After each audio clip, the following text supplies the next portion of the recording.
friends, and welcome back to another episode of Girlfriends and Godsip, where we talk about God, life, motherhood, relationships, and everything in between. So grab your coffee, your wine, your water, whatever you're sipping on, and let's gossip. So today we're going to talk about setting the tone for the school year, and not really just for the school year because I know some of my viewers don't have kids, but really just setting the tone for life in general. After the week I just had, baby, the tone I'm trying to set this week is boring, and not just this week, but for the next few weeks until we get our routine back down. And I mean that in the best way possible, y'all. So please don't take that wrong. I just want to say this. Last Monday and Tuesday, I was traveling for work. Then I came home, jumped straight into last minute errands, getting everybody ready, starting school, and then going back to work. There was no transition period. It was basically welcome home now, get back to work. Not to mention, y'all, my daughter booked her nail appointments and her hair appointments the day before school. And I scheduled the kids' dental appointments because I'm not trying to put them out during the school year when they just getting back into a routine, right? So, long story short, my daughter's hair appointment was scheduled for that evening. Y'all, she didn't finish getting her hair done until well after 11 o'clock. Y'all know I be in bed at 9, and if you didn't know, most nights I'm in the bed by 9, 9:30.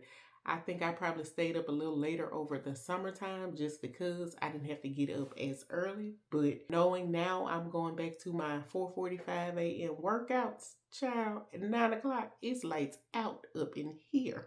Anywho, I said all that to say that by Friday, I was not looking to go anywhere. No plans, no nothing. What did I have planned? Making sure my kids washed their clothes up, making sure my house was clean, and then just resetting the house. That was my only plan for the weekend. Only thing I was really looking forward to, though, yeah, was being home. And thank goodness, y'all, for my Rise coffee because that's actually what kept me energized enough to power through the week. And Walmart, Sam's Club, y'all deserve an honorable mention as well because once I made it to the weekend, I already knew we weren't traveling too far from this house this weekend. So the fact that I could get my grocery delivered to me was a plus. I had traveled enough. But y'all, all jokes aside, that actually got me to thinking about something.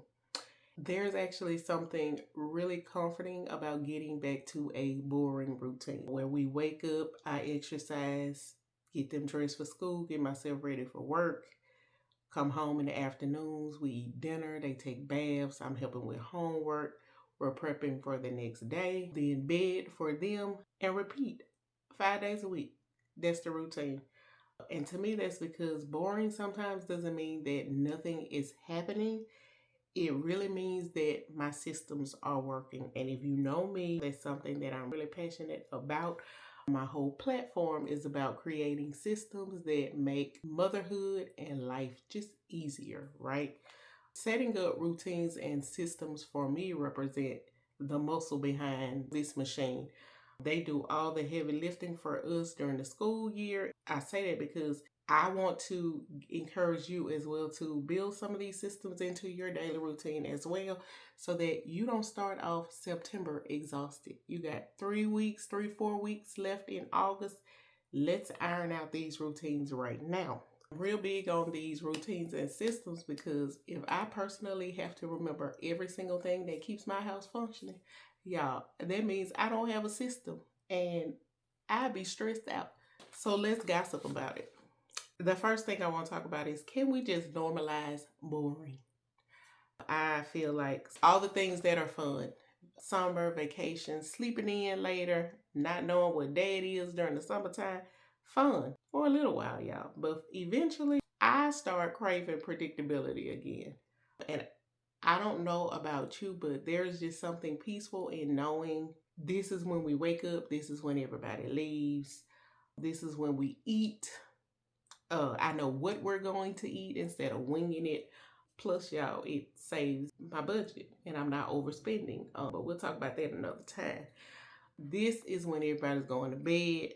Having routines doesn't mean that your life is boring. Routines give me somewhere to turn when things just become chaotic.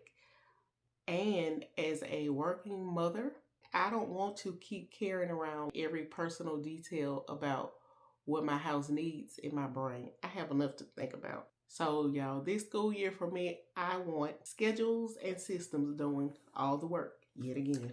So, y'all, this weekend I started going through my girls' closets, old clothes, things that don't fit anymore, things nobody wears, things we've apparently been emotionally attached to since 2019. Because, y'all, some of that stuff in that closet, I was like, I know we got rid of this. How did this wind up in this closet again? But I digress. We're starting a new school year, so I wanted to clear some things out and just start fresh. But y'all, why is it? And I swear it's like every single time I declutter things out of my house, somebody finds out and says, hey, I have a bag of clothes the girls can have. And normally I'm just like, sure, bring it. But y'all, this year, I promise it is nothing personal. It's just thank you, but no thank you. Not this time. I appreciate you. I love you. But unfortunately, we are not accepting applications for new clutter at this time. And y'all, that's because I'm finally learning that everything you remove doesn't have to be replaced. And that applies to more than just closets. Sometimes we finally create space in our homes, our schedules, relationships, and in our minds, and then immediately it's like rush to fill it again. That's what our brain tells us, I think. But this season, for me, some empty space is going to stay empty. So y'all, that brought me to this week's hot topic in the news. It's all the craze with back to school, right? And it wasn't just about the craze with back to school, but it was really the cost and the pressure of back to school. When I was coming up, but I think since as early as I can remember growing up, back to school was a time of excitement. It was almost like the second biggest shopping excursion for me and my family next to Christmas. And I think there's a bigger conversation underneath the price of school supplies. Because in all honesty, when did preparing our kids for school turn into producing an entire back to school experience? New shoes, new clothes, new backpacks, new lunchbox, water bottles, school supplies, hair appointments, nail appointments, activities, and y'all, we buying 37 glue sticks, even though you're never going to see another one after September. They're going to be gone. For me, I think there is nothing wrong with wanting our children to feel excited about starting school, but I don't think that we should feel like we failed because everything isn't brand new. And honestly, for me, it's just at what point did back to school become Christmas with pencils? And I'm saying all that, y'all, because this actually made me think maybe setting the tone means deciding what your family actually needs instead of letting social media decide.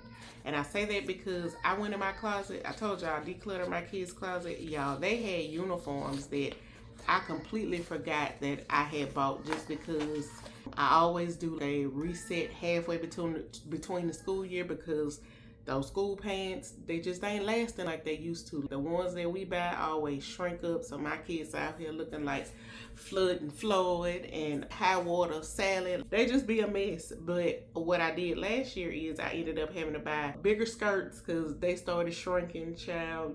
And you know I don't play that. The skirt need to be a certain length.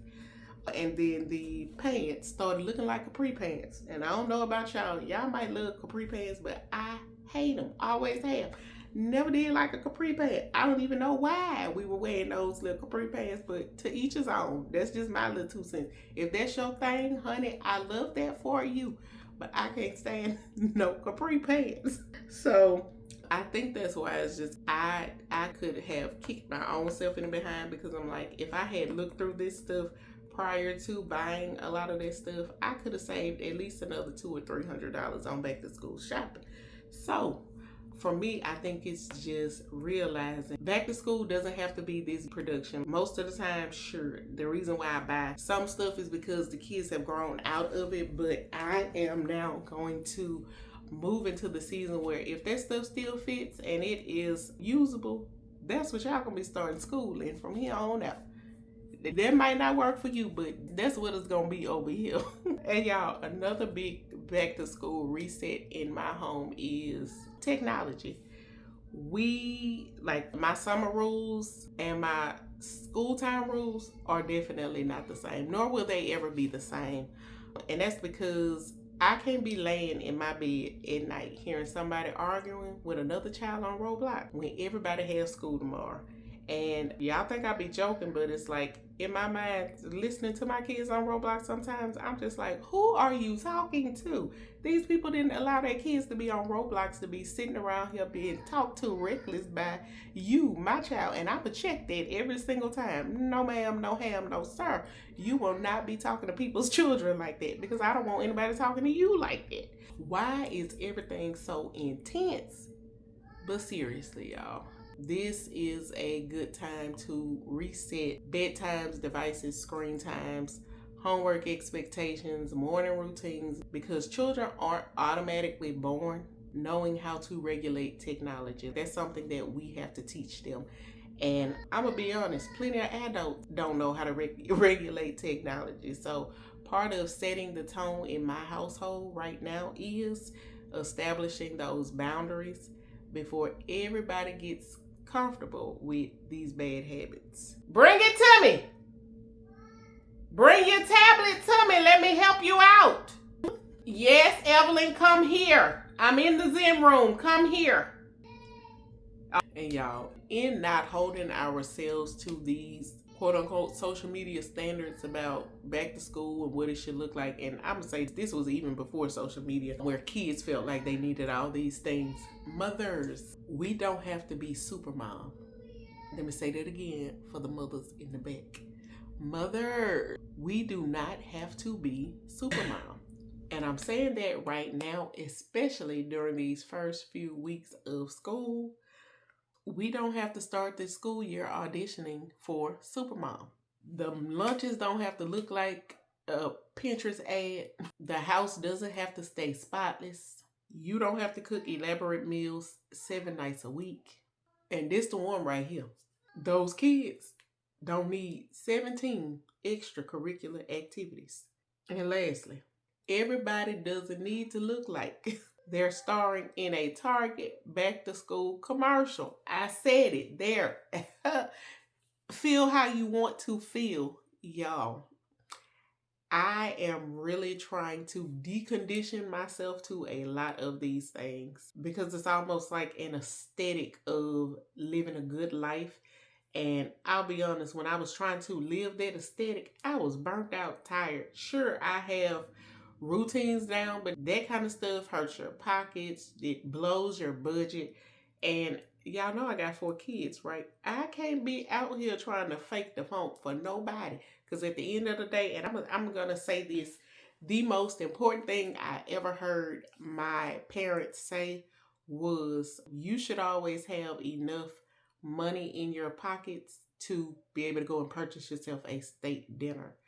And I know that sounds a little crazy to people, but growing up, like, we weren't this super rich family. We weren't poor. We had everything we needed.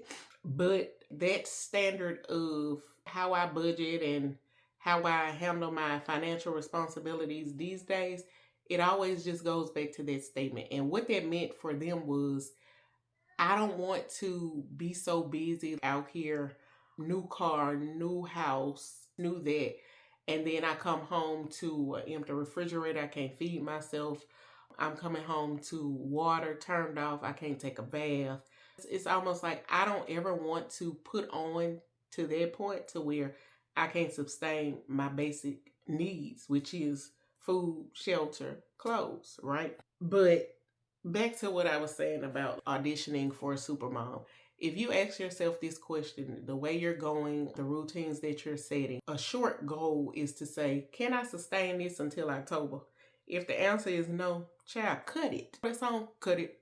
Cut it out, because you're going to be burnt out and tired, and I don't want that for anybody. I don't want that for myself, and I definitely don't want that for my viewers. We are building a community where I feel like we can just be open and honest with each other. So, friend, girlfriend, just cut it. I say that because if the system that you've built only works when you're rested, nothing's going wrong, everybody's cooperating, and you have unlimited time, that's not a system. That's just fantasy. And I say that because we need routines that work on a regular Tuesday.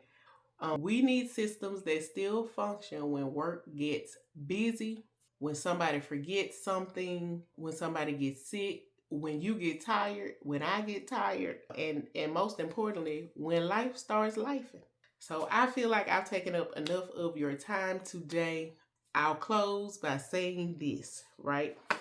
Maybe setting the tone isn't about controlling everything that's going to happen this school year or that's going to happen in life. Maybe it's simply deciding how we're going to live when it does. I don't need every week to be exciting. I just need my home to have a rhythm that I can return to. So I'm choosing routines that make my life easier, boundaries that protect my peace, and systems that take the pressure off of me. And y'all, this one here is the biggest one. I'm choosing to keep some spaces empty so that I can actually enjoy my life. And I know that that means that boring might not make the highlight reel or the best highlight reel, but sometimes boring means life is working exactly the way it should.